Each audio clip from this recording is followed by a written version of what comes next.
보고 싶어서 봄인가 봅니다. 새 봄에도 새로움을 탐험하다. MBC.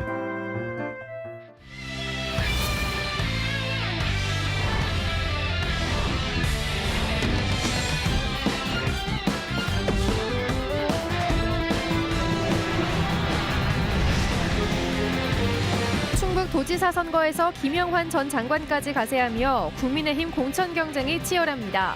현재까지 4명이 예비후보로 등록했습니다.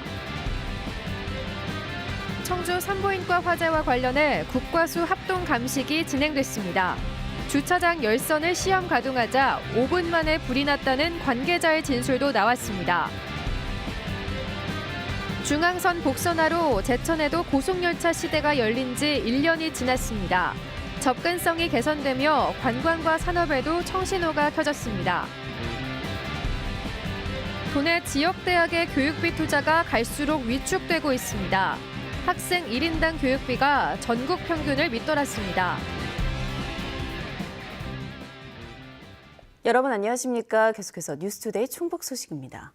충청북도가 발표한 어제 코로나19 발생 현황부터 알아보겠습니다. 신규 발생 확진 환자는 3,666명입니다. 지역별로는 청주 1,160명, 충주 472명, 제천 463명, 단양 84명, 음성 152명, 괴산 137명, 진천 534명, 증평 193명, 보은 218명, 옥천 123명, 영동 130명이 확진됐습니다. 충북 누적 환자는 40만 6,867명, 누적 사망은 4명 늘어 496명입니다. 국민의힘 충북지사 공천을 놓고 본선 못지않은 치열한 경쟁이 벌어지고 있습니다. 이혜훈 전 의원에 이어 김영환 전 장관까지 합류하며 예비 후보가 4명으로 늘었는데요. 내일 공천 신청 마감을 앞두고 후보군의 막판 교통정리가 이뤄지고 있습니다. 신병관 기자입니다. 경기 안산에서 4선 의원을 지낸 김영환 전 과학기술부 장관이 충북지사 예비후보로 등록하고 국민의힘 공천 경쟁에 합류했습니다. 지방선거 완승으로 새 정부를 뒷받침하기 위해 충북에서의 출마를 결심했다며 경험과 인맥을 고향 발전에 쏟아붓겠다고 밝혔습니다. 지역 활동이 없었다는 지적에는 중앙에서의 활동으로 충북 출신의 자부심을 높였고 지금은 누가 경쟁력이 있느냐가 중요하다고 도민들의 이해를 구했습니다. 우리의 전략을 수정해야 할 절체절명의 순간에 서 있습니다. 그러지 않고는 우리는 언제나 변방으로 이류로 전락하게 될 것입니다. 이혜훈 전 의원에 이어 김영환 전 장관까지 가세하며 중앙 인사들에 대한 견제는 더욱 거세지고 있습니다. 오재세 전 의원은 정책 싱크탱크를 출범시키며 지역에서 공직과 국회의원을 한 진정한 전문가는 자신이라고 중앙 인사들이 내세우는 경쟁력을 반박했습니다. 일부 의원들이 김 전 장관의 경선 참여를 요청한 것을 의식한 듯 중앙당의 공정한 경선도 요구했습니다. 반드시 경선을 할 것이고 그리고 경선은 누구를 줄 세우거나 또는 낙하산 전략 이런 것은 일체 없다. 그것이 상식과 공정에 맞는다. 현재까지 국민의힘에서는 김영환, 박경국, 오재세, 이혜훈 4명이 충북지사 예비후보로 등록했습니다. 충북지사 공천 신청이 마감되는 6일이면 나머지 후보군의 출마 여부도 자연스럽게 결정되며 1차적인 당내 대진표가 확정됩니다. 국민의힘은 면접 등을 거쳐 경선 후보자를 확정하고 오는 20일쯤 경선을 실시해 충북지사 후보를 결정할 예정입니다. MBC 뉴스 신병관입니다. 김동구 국민의힘 예비후보가 진천군수 출마를 공식화했습니다. 5, 6대 진천군 의원을 지낸 김동구 예비후보는 16년간 민주당 군수들이 진천을 이끌었지만 진천시 건설은 아직도 멀어 보인다며 이제는 변화해야 할 때라고 출마 배경을 설명했습니다. 차기 진천군수 선거 후보군으로는 김 예비후보와 김경애 전 군수 등 국민의힘 두 후보가 당내 경쟁을 하고 있고 민주당에서는 현직인 송기섭 군수의 출마가 유력합니다. 새 정부의 여성가족부 폐지 방침에 반발해 청주에서 활동 중인 페미니스트 7명이 시의원 출마를 공동 선언했습니다. 청주 페미니즘 연대를 구성한 7명의 예비 후보들은 시의회에서 기자회견을 열어 대선을 전후로 여성 혐오를 부추기는 나쁜 정치에 분노해 직접 세상을 바꾸는 정치에 참여하겠다고 선언했습니다. 이들은 청주시에 성평등국을 신설해 여성 노동자의 권리를 지방정부가 책임지도록 하고 공공산후조리원 설립과 청년 여성 공공임대주택 공급 확대 등의 공통 공약을 내걸었습니다. 지난주 발생한 청주 산부인과 화재와 관련해 원인을 밝히기 위한 합동 감식이 국립과학수사연구원이 참여한 가운데 진행됐습니다. 애초 발화 원인으로 지목된 열선이 명확한 화재 원인이다. 이렇게 결론이 나오진 않았는데요. 다만 수사당국은 불이 나기 5분 전 열선 시험 가동을 위해 플러그를 콘센트에 꽂았다는 병원 시설 관계자의 진술을 확보해 화재 원인을 좁혀나가고 있습니다. 이채연 기자입니다. 국과수와 전기안전공사, 소방화재조사관 등 20여 명으로 구성된 합동감식반이 화재 현장에 도착합니다. 합동감식팀은 불이 시작된 필로티 구조로 된 1층 주차장 천장부를 집중적으로 살폈습니다. 하지만 모두 불에 타버려 당초 화재 원인으로 지목된 열선의 잔해물은 찾지 못했습니다. 다만 천장에 전등이 설치돼 있던 것을 추가로 확인하고 발화점을 찾는 데 집중했습니다. 열선도 있고 등기구도 있습니다. 그래서 그거에 대해서는 더 조사를 하고 이렇게 해서 진행돼야 될 부분입니다. 배선은 따로 돼 있어요. 불이 난 주차장 1층은 필로티 구조상 수도관이 사실상 밖에 노출돼 겨울철에도 쉽게 얼 수 있는 조건이었습니다. 실제로 불이 난 병원은 수년간 수도관 동파 피해를 입자 지난달 말 열선을 새로 감는 공사를 진행했습니다. 그리고 나흘 뒤 병원 시설 관계자가 시험 가동차 열선 전원선을 콘센트에 꽂고 5분 만에 불이 시작된 겁니다. 동파 방지 공사에 사용된 열선은 잘라서 이어 붙일 수 있는 롤형. 열선의 온도 제어 장치와 플러그까지 하나로 된 안전성 검증을 거친 일체형과 달리 롤형은 작업자가 알아서 절연 테이프로 마감 처리하다 보니 불이 날 위험이 높습니다. 공사를 맡았던 업체 관계자도 열선 끝부분을 절연 테이프로 마무리했다고 진술했습니다. 말단부에 절연 테이프로 감았다고 했는데 감기 전에 먼지나 습기 이런 이물질이 쌓이면은 그 말단부의 절연이 파괴되면서 전류가 통하고 그로 인해서 열이 나고 화재가 난다고 했잖아요. 경찰은 KC 인증 등 안전성 검증을 거친 열선을 쓴 건지 또 시공 방법에 문제는 없었는지 공사 관계자들을 참고인 신분으로 불러 조만간 추가 조사할 계획입니다. MBC 뉴스 이채연입니다. 지난해 1월 원주 제천 간 중앙선 복선화 사업이 마무리되면서 제천에도 고속열차 시대가 열렸죠. 차세대 고속열차인 KTX 이음이 제천과 서울 청량리를 오간 지 1년 3개월이 지났는데요. 지역에는 어떤 영향이 있었을까요? 이지연 기자가 보도합니다. 제천 세명대에 다니고 있는 정윤혁 학생. 학과 수업을 마친 뒤 자취방 대신 제천역으로 향합니다. 본가가 있는 경기도와 학교가 있는 제천 사이를 열차로 통학하는 겁니다.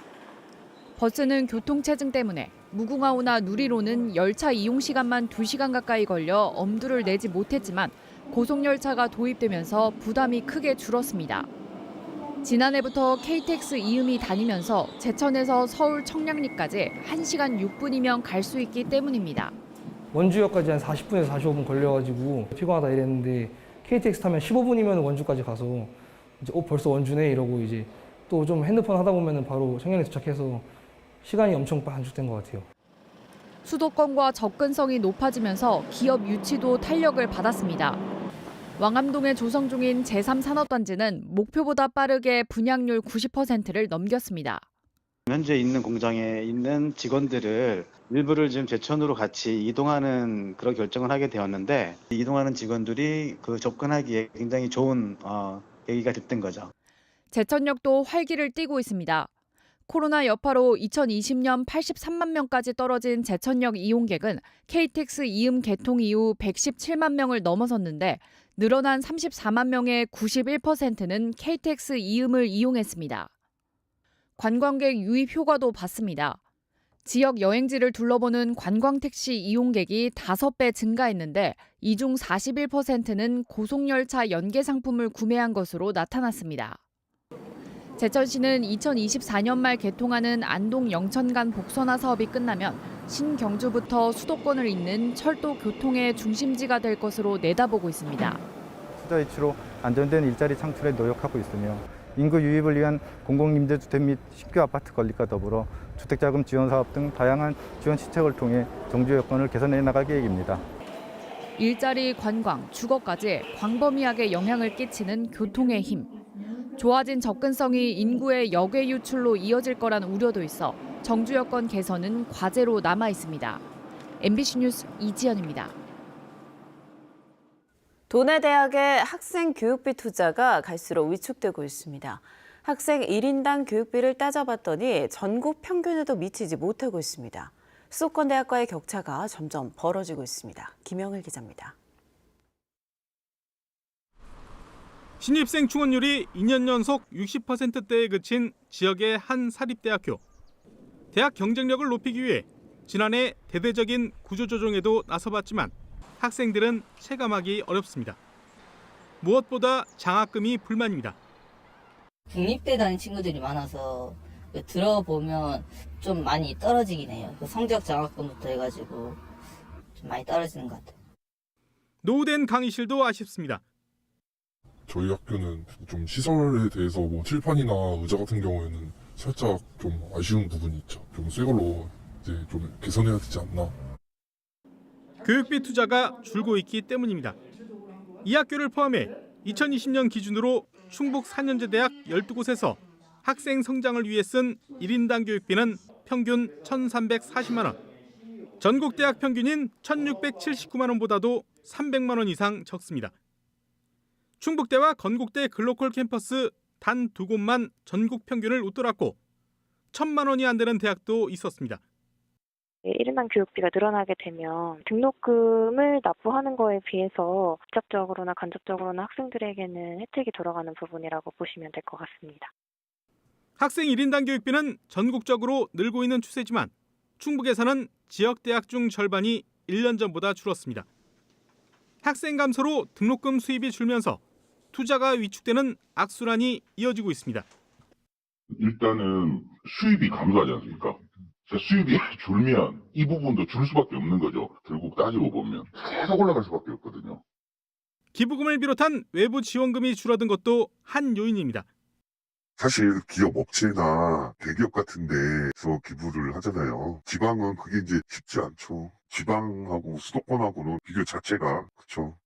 학령 인구 감소로 신입생 충원도 힘든 상황에서 수도권 대학들과 교육비 격차까지 계속 벌어지면서 지역 대학은 별다른 묘책도 없이 소가리를 하고 있습니다. MBC 뉴스 김영일입니다.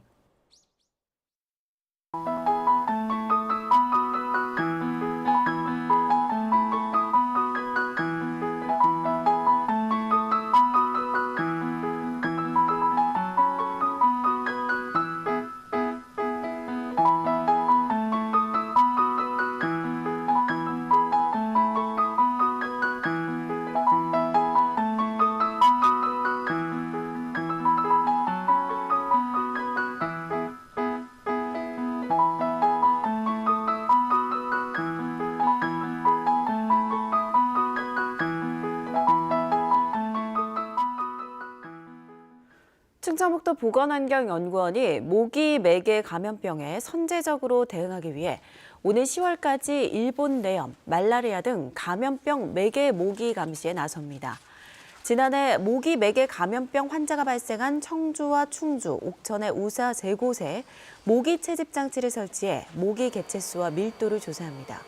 조사 결과는 일본 뇌염주의보와 경보 발령을 위한 자료로 활용되고 말라리아 매개 모기인 중국 얼룩 날개 모기를 대상으로 한 원충 감염률 검사도 실시합니다. 고수익금익기로 고객들이 맡긴 수십억 원의 금 투자금을 챙겨 달아났던 40대 금은방 주인이 경찰에 자진 출석해 조사를 받았습니다. 지난달 29일 소환 조사한 청주 흥덕경찰서는 계좌 내역을 통해 정확한 피해 규모를 파악 중이며 조만간 구속영장을 신청할 계획이라고 밝혔습니다. 현재까지 경찰에 접수된 피해는 57건으로 피해 금액은 17억 원에 이르는 것으로 조사됐습니다. 경찰 조사에서 해당 금은방 주인은 투자금을 돌려막다 버티지 못해 잠적했다며 혐의 대부분을 인정한 것으로 알려졌습니다. 괴산경찰과 농협괴산군 지부 농축협이 순찰뱅크 업무 협약을 맺었습니다. 순찰뱅크는 자율방범대 차량 운행 거리에 따라 1km당 500원씩 적립해 농축협별로 100만 원씩 최대 600만 원을 모아 취약계층에게 지원하는 사업입니다. 지원금은 연말 추천과 심사를 통해 지급될 예정입니다. 순찰뱅크는 치안활동을 활성화하고 취약계층을 돕기 위해 괴산경찰서가 아이디어를 내고 농축협이 동참해 도입됐습니다.